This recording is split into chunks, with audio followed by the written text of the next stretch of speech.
Investment की दुनिया में ना एक सवाल है जो सबके मन में घूमता रहता है। आज हम उसी सवाल का जवाब ढूंढने वाले हैं।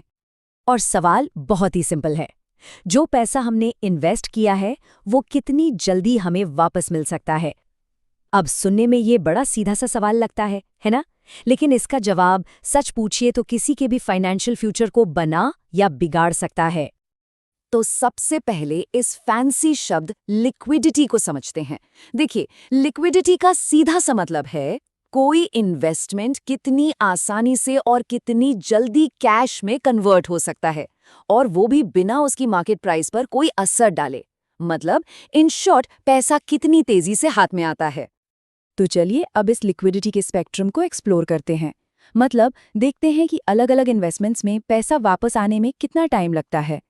और हाँ, शुरुआत करेंगे सबसे फास्टेस्ट ऑप्शन से। तो इस स्पेक्ट्रम में सबसे ऊपर एकदम टॉप पर आते हैं म्यूचुअल फंड्स। इनको ना इन्वेस्टमेंट के सबसे लिक्विड ऑप्शंस में से एक माना जाता है।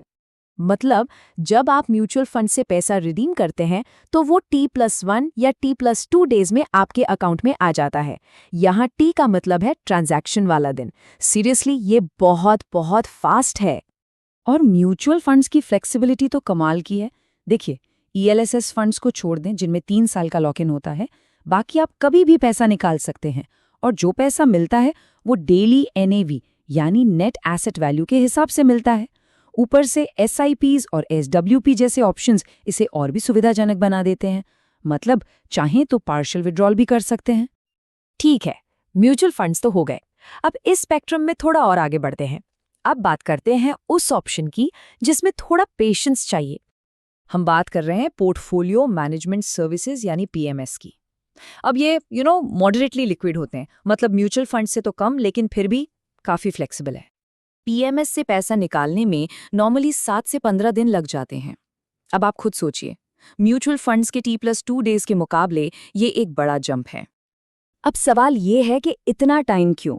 देखिए, PMS में पैसा सीधा इन्वेस्टर के नाम पर इन्वेस्ट होता है। तो जब भी विड्रॉल की रिक्वेस्ट आती है तो मैनेजर को सिक्योरिटीज बेचनी पड़ती हैं उस रिक्वेस्ट को पूरा करने के लिए। इसीलिए ये लॉक्ड इन प्रोडक्ट से तो ज्यादा फ्लेक्सिबल है, पर हाँ, म्यूचुअल फंड से स्लो है। चलिए अब स्पेक्ट्रम के उस एंड पर चलते हैं जहां सबसे ज्यादा पेशेंस की जरूरत होती है। यहां बात हो रही है लॉन्ग टर्म कमिटमेंट की, और अक्सर इसी पेशेंस का फल बड़े रिटर्न्स के रूप में मिलता है। तो पेश है ऑल्टरनेटिव इन्वेस्टमेंट फंड्स यानी AIFs। जैसा कि नाम से ही जाहिर है, ये ट्रेडिशनल इन्वेस्टमेंट से हटकर होते हैं, और हाँ, इनकी लिक्विडिटी भी काफी कम होती है। सोचिए, कैटेगरी I और IIFs में, जैसे कि प्राइवेट इक्विटी या रियल एस्टेट फंड्स, पैसा 5 से 7 साल या उससे भी ज्यादा के लिए लॉक इन हो जाता है। इन फंड से एग्जिट करना इतना आसान नहीं है। या तो फंड के बंद होने पर पैसा मिलता है, या फिर सेकेंडरी ट्रांसफर के जरिए अपनी हिस्सेदारी किसी और को बेचनी पड़ती है। हाँ, एक एक्सेप्शन है, कैटेगरी 3 AIFs जैसे हेज फंड्स। उनमें कभी कभी क्वार्टरली या ईयरली रिडेम्पशन मिल जाता है, लेकिन ओवरऑल यहाँ लिक्विडिटी बहुत लिमिटेड है। और अब हम पहुंच गए हैं अपने स्पेक्ट्रम के बिल्कुल आखिर में, सबसे कम liquid option, special investment funds या SIFs।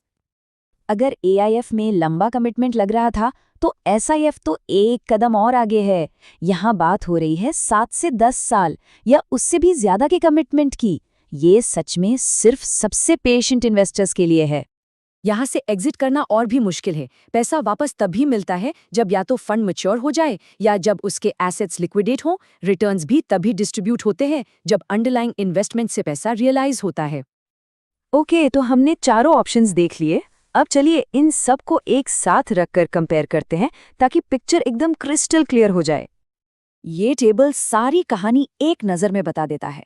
देखिए, एक तरफ है म्यूचुअल फंड्स जहां पैसा कुछ ही दिनों में हाथ में है, और दूसरी तरफ है AIF और SIF जहां पैसा सालों के लिए लॉक हो जाता है। तो जैसे जैसे हम इस स्पेक्ट्रम में आगे बढ़ते हैं, लिक्विडिटी कम होती जाती है और लॉन्ग टर्म कमिटमेंट बढ़ता जाता है। तो इस सारी इन्फॉर्मेशन का मतलब क्या है? अपने लिए सही ऑप्शन कैसे चुनें? चलिए इसे एक सिंपल रूल ऑफ थंब से समझते हैं। रूल बहुत सीधा है। अगर कैश की जरूरत कभी भी पड़ सकती है तो म्यूचुअल फंड्स चुनें। अगर 1 से 3 साल तक इंतजार कर सकते हैं तो PMS एक अच्छा ऑप्शन है। अगर 5 से 7 साल तक कमिटमेंट दे सकते हैं तो AIF के बारे में सोच सकते हैं, और अगर 7-10 साल या उससे भी ज्यादा का होराइजन है तो SIF काम आ सकता है। और यही बात हमें आज के एनालिसिस के सबसे ज़रूरी पॉइंट पर लाती है। अपनी लिक्विडिटी की ज़रूरतों को हमेशा अपने इन्वेस्टमेंट प्रोडक्ट के साथ अलाइन करना चाहिए। Plan smart, invest smart. तो आखिर में बस एक सवाल सोचना है, क्या हमारा इन्वेस्टमेंट पोर्टफोलियो हमारी अपनी टाइमलाइन के हिसाब से बना है? इस पर सोचना बहुत ज़रूरी है। हमारे साथ जुड़ने के लिए धन्यवाद।